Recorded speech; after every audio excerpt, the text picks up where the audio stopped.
கடலூர் மாவட்டம் வடலூர் கண்ணுத்தோப்பு பாலம் அருகே சாலை விரிவாக்க பணிகள் நடைபெற்று வரும் நிலையில் அந்த சாலையோர மண் குவியலில் பெண்ணின் சடலம் ஒன்று கால் மற்றும் தலை வெளியே தெரியும் வகையில் அரைகுறையாக புதைக்கப்பட்டிருந்தது.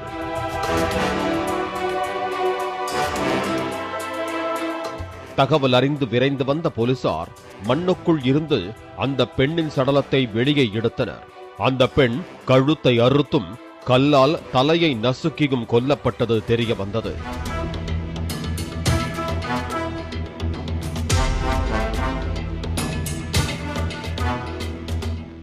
அந்த பெண்ணின் சடலத்தை கைப்பற்றி பிணக்கூராய்வுக்காக சிதம்பரம் மருத்துவக் கல்லூரி மருத்துவமனைக்கு அனுப்பி வைத்தனர்.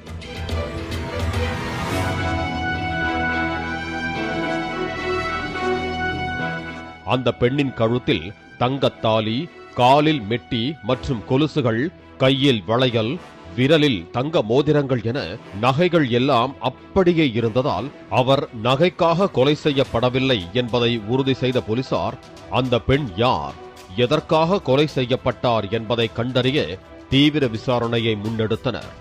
அந்த பெண்ணின் கையில் கண்ணன் என்று பச்சை குத்தப்பட்டிருந்ததை வைத்து கொலை செய்யப்பட்ட அந்த பெண் கடலூர் ரயில் நிலைய நகரைச் சேர்ந்த கண்ணன் என்பவரது மனைவி மஞ்சுளா என்பதை கண்டறிந்தனர். கண்ணனிடம் நடத்திய விசாரணையில் மனைவியின் தடமாறிய பயணம் குறித்து போலீசில் விவரித்தார்.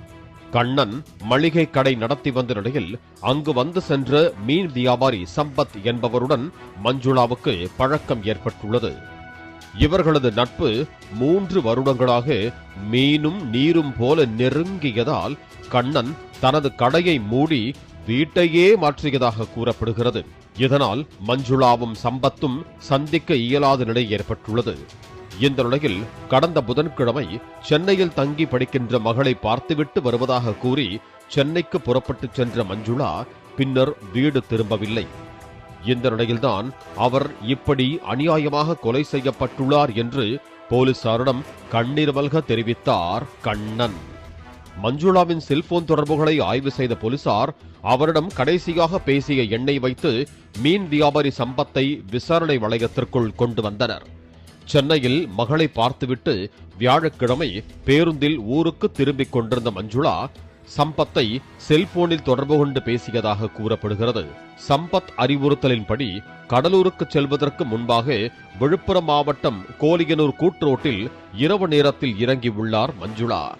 அங்கு காத்திருந்த சம்பத் மஞ்சுளாவை தனது இருசக்கர வாகனத்தில் ஏற்றி வடலூர் நோக்கி அழைத்துச் சென்றுள்ளான். இருசக்கர வாகனத்தில் சென்ற இருவரும் அங்குள்ள கண்ணுத்தோப்பு பாலம் அருகே நின்று தனிமையில் பேசியுள்ளனர். அப்போது சம்பத்திடம் தன்னை திருமணம் செய்து கொள்ளச் சொல்லி மஞ்சுளா வற்புறுத்தியதாகவும் இனி வீட்டுக்கு செல்ல மாட்டேன், உன்னுடன் தான் வருவேன் என்று அடம் பிடித்ததாகவும் கூறப்படுகிறது.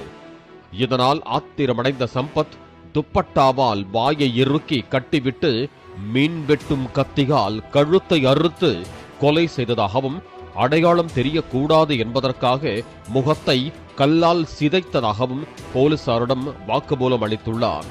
பின்னர் அங்குள்ள சாலையோரம் குவித்து வைக்கப்பட்டிருந்த மணலில் மஞ்சுளாவின் சடலத்தை புதைத்துவிட்டு சம்பத் தப்பிச் சென்றுள்ளான். தெருநாய்கள் சில மஞ்சுளாவின் சடலத்தை கடித்து வெளியே இழுத்ததால் பெண் சடலம் புதைக்கப்பட்டது வெளியே தெரிய வந்ததாக போலீசார் தெரிவித்தனர். இறந்தவர் மஞ்சுளா என்பதும் 38 வயது. அவர் OPR நகர் வடலூரை சார்ந்தவர். குற்றவாளி சம்பத்குமார் அவர் சேப்பலாநத்தத்தை சார்ந்தவர். ஒரு மீன் வியாபாரி. அவரை நம்ம கைது செய்திருக்கிறோம்.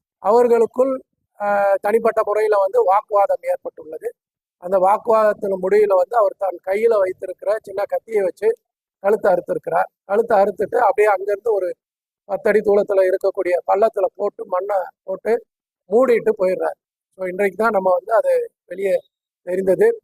ஸோ இந்த சம்பத்குமார் என்பவர் இப்போ கைது செய்யப்பட்டிருக்கிறார்.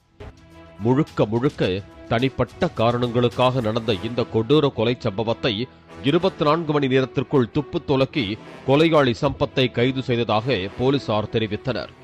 சம்பவ இடத்தில் சிசிடிவி காட்சிகள் இல்லாத நிலையிலும் திறமையாக இந்த வழக்கில் துப்பு துலக்கிய போலீசாரை மாவட்ட எஸ்பி ஜெயக்குமார் பாராட்டினார்.